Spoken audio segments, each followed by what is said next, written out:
Kasih karunia dan damai sejahtera dari Tuhan Allah Bapa kita dan dari anaknya Tuhan Yesus Kristus menyertai kamu. Amin. Selamat pagi saudaraku, mari kita muliakan Tuhan dengan semua pekerjaan kita. Dipimpin terang firman-Nya dari 1 Petrus 1 ayat 25, demikianlah firman-Nya. Tetapi firman Tuhan tetap untuk selama-lamanya. Inilah firman yang disampaikan Injil kepada kamu. Tetapi firman Tuhan tetap untuk selama-lamanya. Inilah firman yang disampaikan Injil kepada kamu. Demikianlah firman Tuhan. Saudaraku yang terkasih dalam Yesus Kristus, Tuhan Yesus memanggil kita hidup dalam satu persekutuan, dalam persaudaraan yang rukun. Di dalam persaudaraan itu kita harus saling mengasihi satu dengan yang lain, saling menolong. Maka ukuran kita menjadi berkat bagi satu dengan yang lain adalah seberapa besar kita berguna bagi orang lain. Dan dalam persekutuan itu, kekudusan dari persekutuan itu juga harus dijaga. Maka kita juga harus mengingat dasar dan juga yang mengatur pola persekutuan kita itu adalah Injil.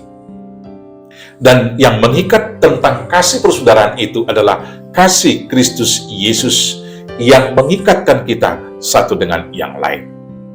Saudaraku yang terkasih, itulah pola hidup yang diubahkan bagi kita karena kita sudah ditebus dengan darah yang mahal dari Kristus Yesus. Kita ditebus bukan dengan perak, bukan dengan emas yang fana.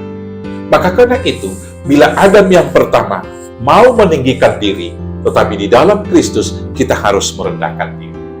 Bila Adam yang pertama lebih mementingkan diri, bahkan mau mengorbankan Hawa yang kekasih hatinya, maka kita sebagai orang yang ditebus dalam Yesus Kristus harus menjadi orang yang mau mengorbankan diri demi orang lain, demi orang-orang yang kita kasihi.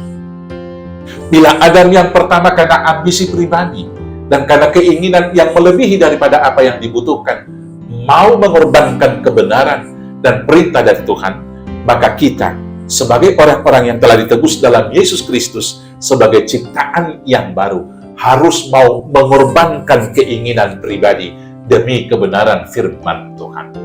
Itulah orang-orang yang dipanggil. Karena apa? Segala sesuatu di dunia ini akan berakhir, tetapi firman Tuhan itu akan tetap selama-lamanya. Itulah ketentuan yang harus dipegang oleh orang percaya. Di ayat 24 di sini dikatakan demikian. Sebab semua yang hidup adalah seperti rumput, dan segala kemuliaannya seperti bunga rumput. Rumput menjadi kering dan bunga gugur.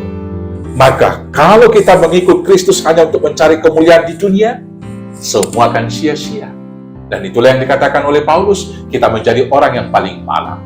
Tetapi kalau tujuan kita tadi mengikut Yesus adalah supaya kita menjadi ciptaan yang baru, yang menjadi berguna untuk kemuliaan Tuhan dan menjadi berkat bagi sesama, maka satu hal yang harus kita lakukan adalah kita melakukan semua yang dikatakan firman kepada kita, karena itulah ketentuan yang tetap.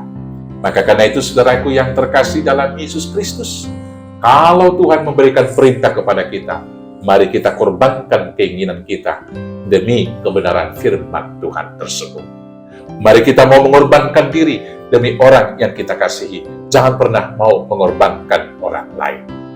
Bila kita berjalan dalam kehidupan ini, kita harus menjadi berkat, bukan menjadi kesusahan bagi orang lain.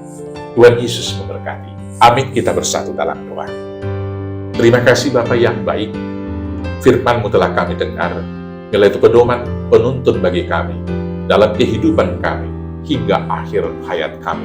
Karena kami tahu kebenaran firman-Mu adalah mutlak dan kekal sampai selamanya. Mampukan kami melakukannya hanya dengan bimbingan Tuhan Yesus Kristus Juru Selamat kami yang hidup. Amin. Selamat beraktivitas. Tuhan Yesus memberkati. Oras, oras, oras.